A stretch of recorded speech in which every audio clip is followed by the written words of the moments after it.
আমরা কারো শত্রু নয়, আমরা আপনাদের বন্ধু। আপনাদেরকে পরিচয় করে দিচ্ছি, ওলি আল্লাহদেরকে ভুলবেন না। মাথায় উকুন হয়েছে, মাথা কেটে ফেলে দেওয়া যাবে না। উকুন দূর করো। কোন পীর ওলি আল্লাহর মাজারে যদি ভণ্ডামি চলে, ভণ্ডামি দূর করো, ওই পীরকে গ্রেফতার করো। মাজারের মুতাল্লিকে গ্রেফতার করো, আইনের আওতায় নিয়ে আসো। মাজার ভাঙতে যাবে না। মাজার যদি ভাঙ্গায় লাগে, প্রফেসর আব্দুল খালেক রহমতুল্লাহ আলাইহির মাজারে গিয়ে কাফনের কাপড়টা দেখাও, পিছনে পালাবার পথ পাবে না। যদি মাজার ভাঙ্গায় লাগে, শাহজালাল আলিয়ামানির মাজারে গিয়ে আসল জায়গাটা খোলো। ওইটা তো খুলবা না, দুই একটা ইট ভাঙে, কণা টনা ভাঙে দিয়া পরিষ্কার করতেছো, মনে করছো মাজার ভাঙছো। ওগুলো মাজার ভাঙ্গা নয়। যদি মাজার অরিজিনাল ভাঙ্গো, তাহলে দেখবা ওইখানে গেলে আর ফিরে আসার সুযোগ থাকবে না। যখন দেখবা 800 বছর 900 বছর আগের আল্লাহর ওলির মাজারের কাফনের মধ্যে একটু পুরাতন হয় নাই, যখন দেখবা দেহ এখনো অবয়ব, মনে রেখো এখনো অবয়ব, আল্লাহর ওলিদের পাওয়ার, স্পিরিচুয়াল পাওয়ার, এটা সাধারণ মনে করো না।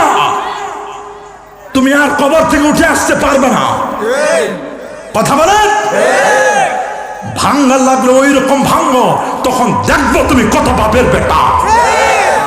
মনে রাখবেন, মনে রাখবেন, অনেক কিছু হয়েছেন তা নয়, ফু কিন্তু জনগণের আরো বাকি আছে। সর্বশেষ ফু কিন্তু এখনো দেয় নাই। ওই ফু দিলে কোনো পাত্তা থাকবে না। কথা বলেন, আমরা চাই না কখনো এই ফুটা যেন কারো দেওয়া না লাগে। এই ফু যেন কারো দেওয়া না লাগে। সাবধান, এই ফু যেন কারো দেওয়া না লাগে। আমরা চাই না কখনো কারো উপর এরকম ফু পড়ুক। চাই না কি? যারা ক্ষমতায় ছিল তারা আজকে ফ্যাসিস্ট হয়ে চলে গেছে, অস্তিত্ব নাই।